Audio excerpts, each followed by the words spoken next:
সাধারণ শিক্ষার্থীরা যারা চাকরি প্রত্যাশী তারা আন্দোলনে নামে স্বৈরাচার হাসিনার নির্দেশনায় সাধারণ শিক্ষার্থীদের বুকে গুলি চালানো হয় এবং যখন প্রায় ৩ শতাধিক শিক্ষার্থী শহীদ হন, এরপরে সাধারণ মানুষ, রাজনৈতিক কর্মী সহ সকল শ্রেণী পেশার মানুষ সেই আন্দোলনে সম্পৃক্ত হয়। তখন ৯ দফা দাবির কথা বলা হয়েছিল, যেখানে নিঃশর্তভাবে দায় স্বীকার করে হাসিনাকে ক্ষমা চাওয়ার আহ্বান করা হয়েছিল। হাসিনা ক্ষমা চাইবে না, মোটামুটি এটি পরিষ্কার ছিল।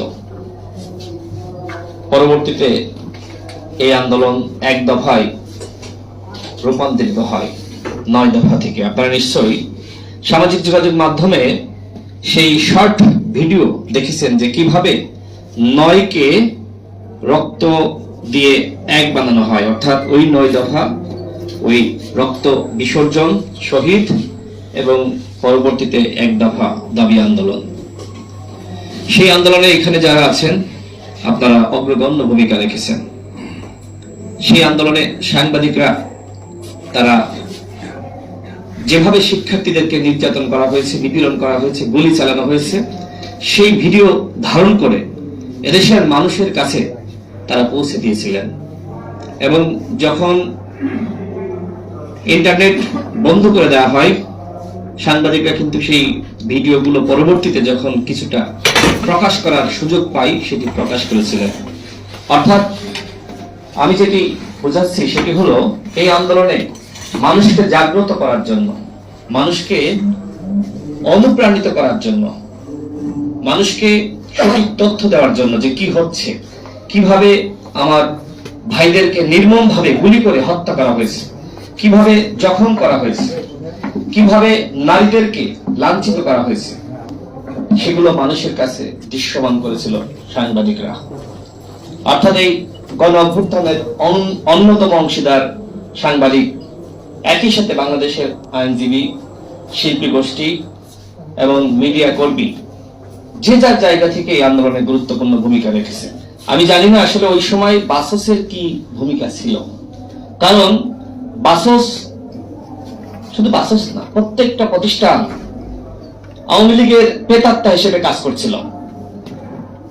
আওয়ামী লীগ যেভাবে যে প্রতিষ্ঠানটিকে চেয়েছে সেইভাবে তারা কাজ করেছে।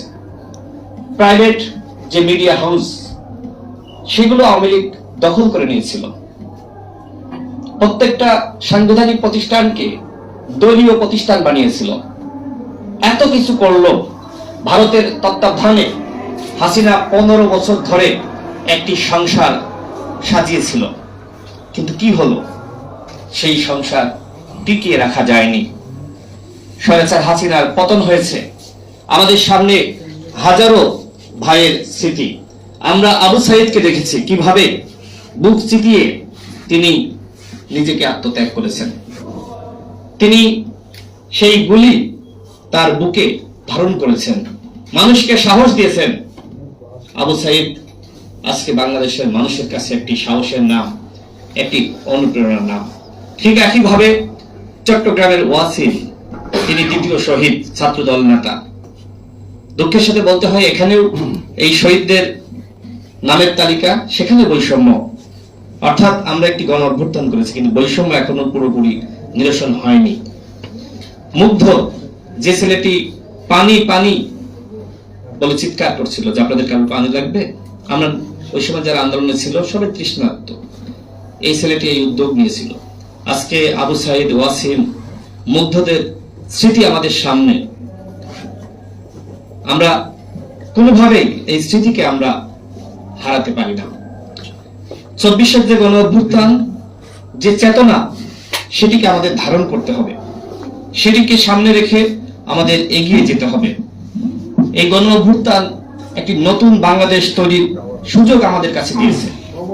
আমরা যদি এই সুযোগ হাতছাড়া করি, দ্বিতীয়বার বা তৃতীয়বার আর কখনো সুযোগ আসবে বলে মনে হয় না। সুতরাং এখানে যারা আছেন সাংবাদিক, শিল্পী, হয়তো আমি মনে হয় এখানে একজন রাজনীতিবিদ, আর কেউ আসে নাই। আমাকে মাহবুব ভাই বললেন তার অনেক অনুষ্ঠানে এসেছি এবং তিনিও আমাদের অনেক অনুষ্ঠানে গিয়েছেন। আমরা দেখেছি তাদের কি ভূমিকা। কয়েকজন মানুষ, মাহবুব মোর্শেদ, এহসান ভাই, এই কয়েকজন মানুষ মিলে আমরা দেখেছি যে কিভাবে তারা শিল্পীদেরকে জাগ্রত করার জন্য কাজ করেছেন, কিভাবে রোদে পুড়ে বৃষ্টিতে ভিজে তারা একটি সাংস্কৃতিক লড়াই করেছেন। আজকে মাহবুব ভাইকে বাসসের এমডি করা হয়েছে, আমরা তাকে শুভেচ্ছা জানাই। একজন যোগ্য মানুষকে যোগ্য স্থানে বসানো হয়েছে, যিনি প্রকৃতপক্ষে বিপ্লবকে ধারণ করেন। আমাদের সমাজে অনেকে আছেন যারা সরকারের বিভিন্ন জায়গায় দায়িত্ব পেয়েছে, কিন্তু তারা কে কতটুকু বিপ্লব ধারণ করেন সেটা কিন্তু আমরা সকলেই আমরা জানি। বিশেষ করে যে উপদেষ্টা পরিষদ গঠন করা হয়েছে, সেই উপদেষ্টা পরিষদে একজন বিপ্লবী উপদেষ্টা রয়েছেন, আমাদের সকলের প্রিয় ঢাকা বিশ্ববিদ্যালয়ের শিক্ষক আসিফ নজরুল স্যার। দেখেন, আওয়ামী লীগ তার বিরুদ্ধে সবসময় ষড়যন্ত্র করেছে। তিনি 2018 সালে যখন কোটা সংস্কার আন্দোলন হয়, আমি জেলে গিয়েছিলাম। আমার মা রাস্তায় যেভাবে চিৎকার করেছে, এখানে রাখাল রাহা আছেন, আমার বাবার সাথে আমার মার সাথে তারা ছিলেন, রাস্তার কায়ুরা ছিলেন। এবং সে সময় মাহবুব মোর্শেদ ভাইরা সহ অনেক অ্যাক্টিভিস্ট আমাদের পক্ষে দাঁড়িয়েছেন। খুব কম শিক্ষকরা আমাদের পাশে ছিলেন। যারা পাশে ছিলেন তাদের মধ্যে তানজিম স্যার, সাবিনা, লুৎফা ম্যাম সহ গীতিয়ারা নাসরিন ম্যাম তারা ছিলেন। এবং একই সাথে আরেকজন শিক্ষক আমাদের সাথে ছিলেন, আমাদের পাশে ছিলেন। ছাত্রলীগের সেই যারা নেতৃত্ব ছিল তাদের তারা লাঞ্ছিত হয়েছেন। যাকে রাজাকারের বাচ্চা বলা হয়েছিল, সেই আসিফ নজরুল স্যার, তাকে নিয়ে এখন বিতর্ক সৃষ্টি করা হচ্ছে।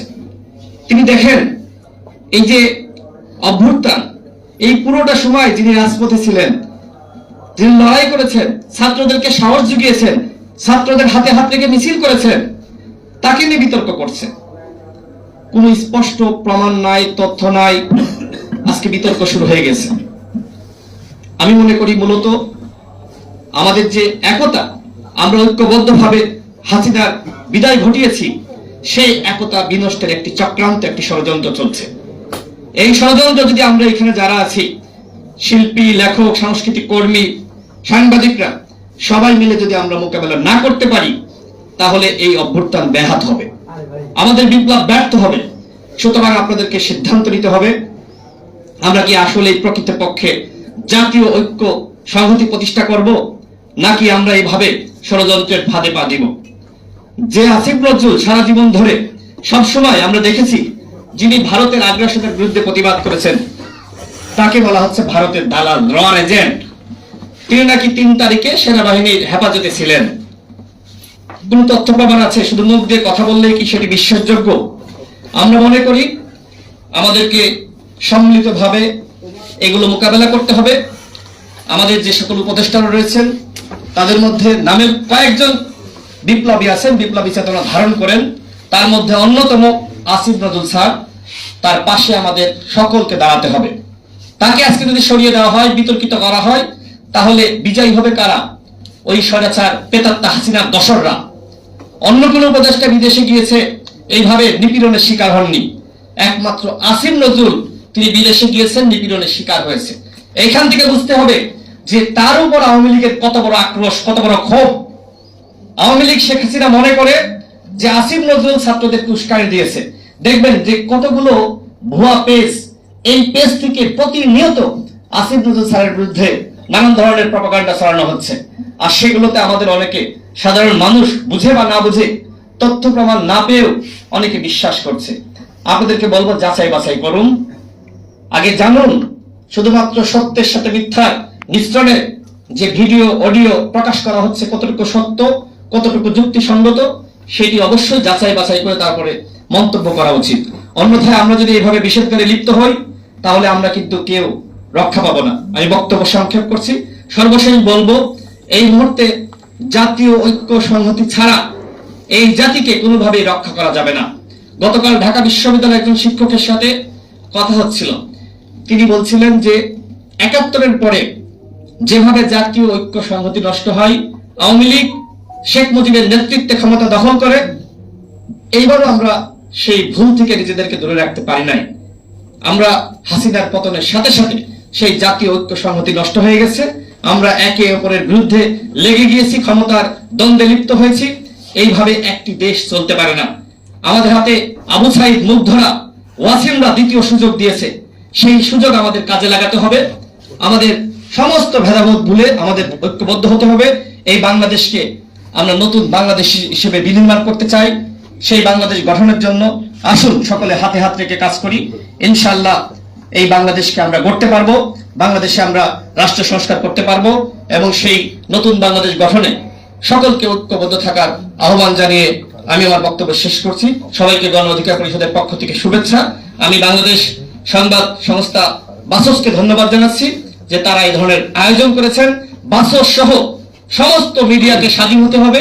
বাসসকে বলবো, আপনারা বাংলাদেশের গণমাধ্যম কিভাবে চলবে, কিভাবে সাংবাদিকতা বস্তুনিষ্ঠ হবে, সেই পথ প্রদর্শক হিসেবে আপনারা ভূমিকা রাখুন।